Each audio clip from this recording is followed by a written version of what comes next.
بسم اللہ الرحمن الرحیم۔ میرے پیارے دوستوں اور بزرگوں، السلام علیکم۔ جیسا کہ آپ جانتے ہیں کہ ماہ ذی الحج کے حوالے سے ہماری ایک سیریز چل رہی ہے۔ اس سیریز میں نے آپ کو ماہ ذی الحج کی فضیلت اور ان کے مسائل اور قربانی کے حوالے سے ماہ ذی الحج کے حوالے سے یہ ہمارا ایک بیان ہے جو کہ عید کی تیاریوں کے حوالے سے ہے کہ عید کی تیاریوں کا ایک فتنہ۔ اس حوالے سے میں آپ کو آج بتاؤں گا کہ عید کی تیاریوں کا فتنہ کیا ہے۔ تو جیسا کہ آپ لوگ جانتے ہیں کہ ہم نے ایک اسلامک نالج اسلامی علم چینل کا آغاز کیا ہوا ہے، تو تمام جتنا بھی مسلمان بھائی ہیں ان سے گزارش ہے کہ ہمارے اس چینل کا حصہ بنیں تاکہ آپ تک تمام اسلامی فضائل و مسائل جلد سے جلد پہنچتے رہیں۔ عید کی تیاریوں کا فتنہ، ایک اور فتنہ عید کی تیاریوں کا ہے جو عید الفطر میں زیادہ اور بقر عید کے موقع پر کچھ کم برپا ہوتا ہے۔ عید الفطر اور عید الاضحیٰ کو اللہ تعالیٰ نے مسلمانوں کے لیے بلا شبہ مسرت کا دن قرار دیا ہے، اور اتنی بات بھی شریعت سے ثابت ہے کہ اس روز جو بہتر سے بہتر لباس کسی شخص کو میسر ہو وہ لباس پہنے، لیکن آج کل اس غرض کے لیے جن بے شمار فضول خرچیوں اور اسراف کے ایک سیلاب کو عیدین کے لوازم میں سمجھ لیا گیا ہے،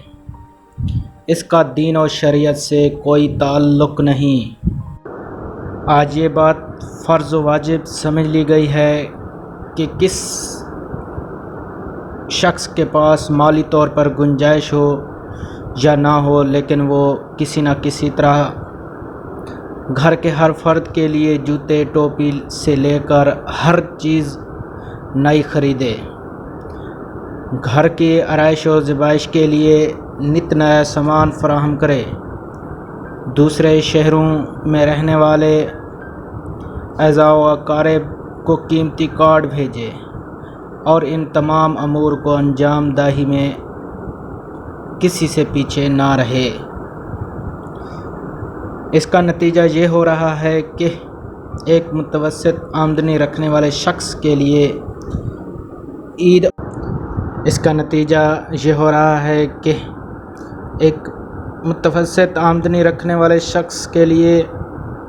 عید اور بقر عید کی تیاریاں ایک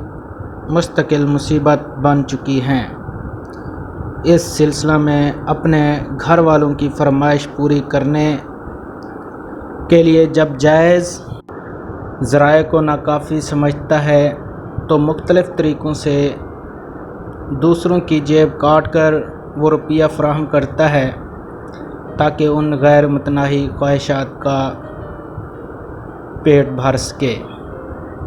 اور اس عید کی تیاری کا کم سے کم نقصان تو یہ ہے کہ رمضان اور خاص طور پر سے آخری عشرہ کی راتیں اور اسی طرح بقر عید کے پہلے عشرے کی راتیں، بالخصوص بقر عید کی شب جو کہ گزشتہ تنہائی میں اللہ سے عرض و مناجات اور ذکر و فکر کی راتیں ہیں، وہ سب بازار میں گزرتی ہیں۔ خلاصہ یہ ہے کہ رمضان المبارک کے بعد ذی الحج کی ابتدائی 10 دن اور اس کی راتیں بڑی مبارک ہیں اور آخرت کمانے کا بہترین سیزن ہے۔ بندہ مومن جس کی زندگی کا مقصد صرف حق تعالیٰ کی رضا اور حصول جنت ہے، اس کے لیے یہ بہت ہی نادر موقع ہے جو حق تعالیٰ نے محض اپنی رحمت سے عطا فرمایا۔ ان ایام اور مبارک لیل و نہار کو بے حد غنیمت سمجھا جائے اور ہر شخص اپنی طاقت کے مطابق ان ایام میں زیادہ سے زیادہ عبادت و اطاعت کرے، ذکر و تلاوت، تسبیح و مناجات اور توبہ استغفار کا اہتمام کرے، اور زیادہ نفلی عبادت و اطاعت نہ کر سکے تو کم از کم گناہوں سے تو اپنے کو دور ہی رکھے، اور تمام رات کوئی نہ جاگ سکے تب بھی کچھ حرج نہیں، آسانی اور بشارت کے ساتھ جتنی دیر جاگ کر عبادت کر سکے اتنا ہی کر لے، اور ادنیٰ درجہ میں اتنا تو ضرور ہی کر لیا جائے گا۔ عشاء اور فجر کی نماز باجماعت مع تکبیر اولیٰ کے ساتھ ادا کرے۔ درمیان میں کسی وقت اگر شب و آخری حصہ ہو تو زیادہ بہتر ہے، تھوڑی دیر عبادت کر کے دعا اور مناجات کرے، اللہ تعالیٰ سے اس شب کی رحمتیں اور برکتیں مانگے اور توبہ و استغفار کرے۔ حق تعالیٰ کی رحمت و واسطہ سے قوی امید ہے کہ وہ اپنے ضعیف اور کمزور بندوں سے اتنا بھی قبول فرمائیں گے